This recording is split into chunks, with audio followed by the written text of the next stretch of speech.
ఓం శ్రీ మహాగణాధిపతయే నమః. ఓం శ్రీ గురుభ్యో నమః. ఓం నమఃశివాయ. శివపురాణంలో ఈరోజు మహిషాసురుడి గురించి తెలుసుకుందాం. గురుదేవా, మహిషాసురుడనే రాక్షసుని పరమేశ్వరి వధించింది కదా, ఆ వృత్తాంతంను వివరించండి అన్నాడు నారాయణ భట్టు. చెప్పడం ప్రారంభించాడు రత్నాకరుడు.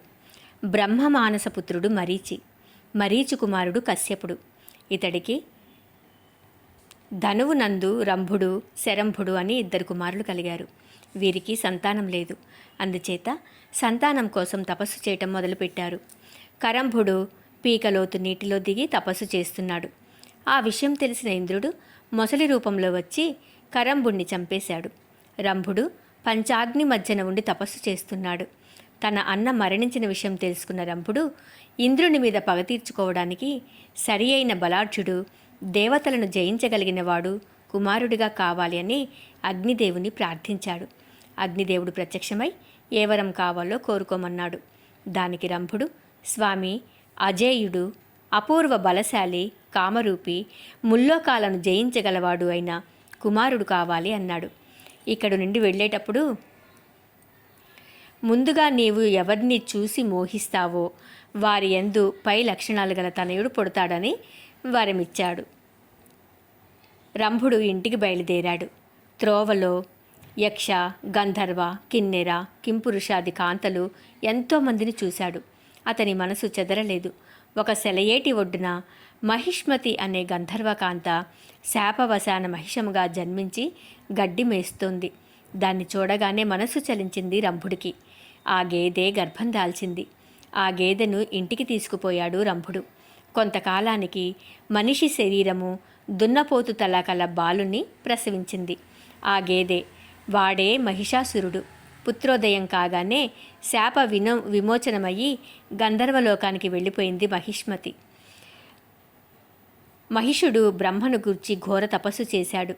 బ్రహ్మదేవుడు ప్రత్యక్షమైనాడు. మరణం లేకుండా వరం కావాలన్నాడు మహిషుడు. లాభం లేదు, ఇంకేదైనా వరం కోరుకోమన్నాడు బ్రహ్మ. ఆలోచించాడు మహిషుడు. స్త్రీతో తప్ప వేరెవరితోనూ మరణం లేకుండా వరమేయమన్నాడు. తథాస్తు అన్నాడు బ్రహ్మ. వరప్రసాది అయిన మహిషుడు రాక్షస గణాలను చేరదీశాడు. ముల్లోకాలను జయించాలని సంకల్పించి యుద్ధానికి బయలుదేరాడు. భూలోకము అతనికి పాదాక్రాంతమైంది. ఇక దేవ దానవ గణాల మధ్య యుద్ధం సాగుతోంది. ఆ యుద్ధంలో దేవతలు పరాజితులై త్రిమూర్తుల దగ్గరకు వెళ్ళారు. త్రిమూర్తులతో సహా దేవతలంతా సభ తీర్చారు. మహిషుణ్ణి గురించి తీవ్రంగా ఆలోచిస్తున్నారు. దేవతలందరి ముఖాల నుండి వారి శక్తి బయటకు వచ్చి ఒక స్త్రీమూర్తి అయింది.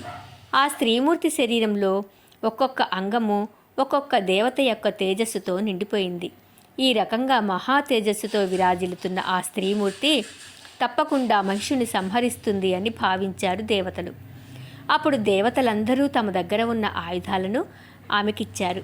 హిమవంతుడు సింహాన్ని వాహనంగా ఇచ్చాడు. వివిధ రత్నాలు, ఆభరణాలు ఇచ్చాడు. వాటన్నింటినీ ధరించి ఆ పరమేశ్వరి పెద్దగా అట్టహాసం చేసింది. ఆ అట్టహాసానికి భూనభోంతరాలు దద్దరిల్లాయి. ఆ శబ్దం విన్న రాక్షసులు అక్కడ వారికి పరమేశ్వరి కనిపించింది. ఆమెతో యుద్ధానికి తలపడ్డాడు. రాక్షస సేన పరమేశ్వరిని చుట్టుముట్టింది. వారందరినీ పరమేశ్వరి సంహరించింది. మహిషుని సేనాని చిత్తురాక్షుడు మరణించాడు. ఇక లాభం లేదని మహిషుడు పరమేశ్వరికి ఎదురు నిలిచాడు. వారిద్దరి మధ్య పోరు ఘోరంగా సాగింది. మహిషుడు తన నిజస్వరూపం ప్రదర్శించాడు. లోకాలన్నీ అతలాకుతలం చేస్తున్నాడు. పరమేశ్వరి కాలితో మహిషుని పీక తొక్కిపట్టి కత్తితో అతని శిరస్సు ఖండించి వేసింది అంటూ మహిషాసురవధను పూర్తి చేశాడు రత్నాకరుడు. ఓం నమఃశివాయ.